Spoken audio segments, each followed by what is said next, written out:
உளுந்து கொஞ்சம் பொட்டுக்கடலை எடுத்து வச்சுருக்கேன், அதை போட்டுடலாம். மிளகாய் போட்டுக்கலாம்.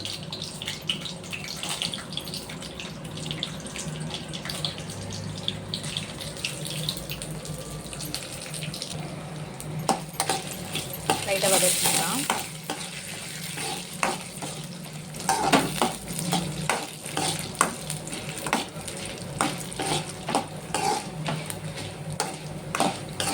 நம்ம லைட்டாக வதக்கிட்டு தனியாக எடுத்து வச்சுக்கலாம். இந்த அளவு இது பண்ணது போதும். அதுக்கப்புறம் இந்த மிளகாய் இதெல்லாம் எடுத்து வச்சுக்கலாம் தனி பிளேட்டுக்கு.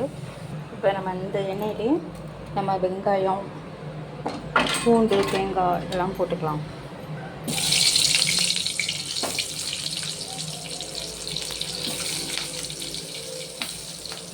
நம்ம சிம்மில் வச்சுட்டு கொஞ்சம் கொஞ்சமாக எல்லாத்தையுமே சேர்த்துக்கலாம்.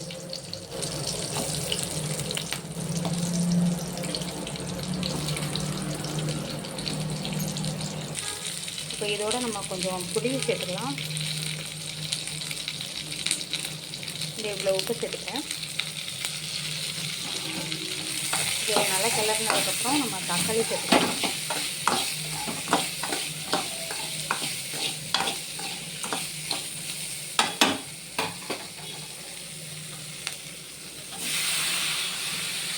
ஏன்னா இது தக்காளி சட்னி மாதிரியும் இருக்கும், கொஞ்சம் ஸ்பைஸியாக இருக்க மாதிரி இருக்கும். மிளகா வளர்க்கான்னு சேர்க்கல.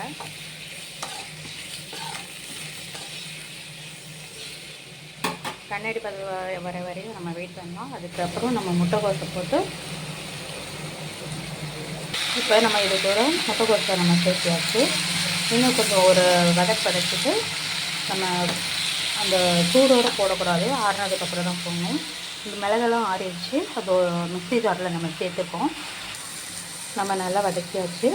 இன்னும் ஒரு 1/4 மணி நேரம் இருந்துச்சுன்னா இன்னும் கொஞ்சம் அது முட்டைக்கோஸில் இருக்க தண்ணியெல்லாம் இறங்கினதுக்கப்புறம் கொஞ்சம் நல்லாயிருக்கும். ஃப்ரை ஆனதுக்கப்புறம் கொஞ்சம் ஆற வச்சுட்டு நம்ம அரைக்க ஆரம்பிச்சிடலாம்.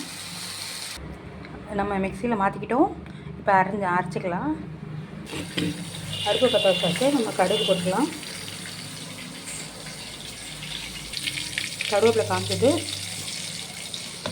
இந்த அரைச்சி சட்னி இருக்க பாருங்கள்.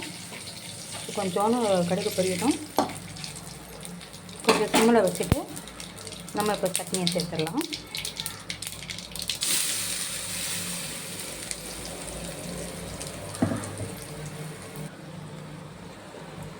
அவ்வளோதான். தண்ணி ஊற்றி நம்ம கொஞ்சம் ஒரு கிண்டிக்கலாம். ஒரு 2 கொதி வந்தோன்னா நம்ம இறக்கிக்கலாம்.